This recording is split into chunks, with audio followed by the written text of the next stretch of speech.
అంతా కలిసి కూడా మా మత్స్యకారులు ఇది మోసం చేయడం అన్న. అంటే ఎఫ్ఐఆర్ కట్టిన బోట్లను, సీజ్ చేసిన బోట్లను, అవునన్న, పోలీస్ కస్టడీలో ఉన్న బోట్లను, అవునన్న, ఈ బోట్లు వీళ్ళంతా కుంభక్కై అవునన్న, వీళ్ళే దొంగలించినారు. అవునన్న, అంతేనా? అవునన్న, అవునన్న,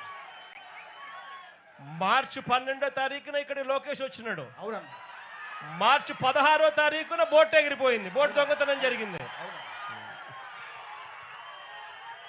తర్వాత అన్న ఆ 4 బోట్ల బదులుగా 4 బోట్లు పెట్టి తర్వాత మా మధ్యలో సంబంధం లేకుండా కోస్ట్ గార్డులు పెట్టి, మెరైన్ పోస్టులు పెట్టి, సివిల్ పోస్టులు పెట్టి మాకు రక్షణగా 12 నాటికల దూరం పైన వాళ్ళు ఉండాలి. దాన్ని మా స్థాపన మధ్యలో ఉండాలి సార్. ఆ రూల్స్ పెట్టి, ఆ చట్టం పెట్టి, జీవో పాస్ చేసి మాకు న్యాయం చేయాల్సి వస్తుందిగా మీకు మరీ ప్రార్థన చేస్తూ వేడుకుంటాం.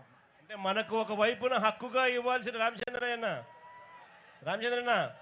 మనకు హక్కుగా ఇవ్వాల్సిన ఈ ఫిషింగ్ హార్బర్ మనకు ఇవ్వకుండా మరోవైపున మన కడుపును కొడుతూ ఇక్కడ ఈ ప్రాంతంలో వాళ్ళు అడుగు పెట్టకూడదు, వేరే ప్రాంతం నుంచి, వేరే రాష్ట్రం నుంచి ఇక్కడికి వచ్చి ఫిషింగ్ చేయకూడదు అన్న నిబంధనలు ఉన్నా కూడా, చట్టం ప్రకారం ఇది తప్పు అని చెప్పి తెలిసినా కూడా అక్కడి నుంచి ఇక్కడికి రావడము, మనకు ఫిషింగ్ హార్బర్ అందుబాటులోకి తీసుకోకుండా పోవడము, మనకు మెకనైజ్డ్ బోట్లు మనకు ఇవ్వకపోవడము, వీటి అన్నిటి ప్రతిఫలంగా మన కడుపును నష్టం జరుగుతూ ఉంటే, చట్టం ప్రకారం వాళ్ళు తప్పు చేస్తూ ఉన్నారు అని చెప్పి మనం ప్రాణానికి తెగించి వాళ్ళ బోట్లను మనం పట్టుకున్న ఆ బోట్లను మనం పోలీసులకు అప్పచెప్తే, పోలీసులు ఎఫ్ఐఆర్ కట్టినారు, బోట్లను సీజ్ చేసినారు.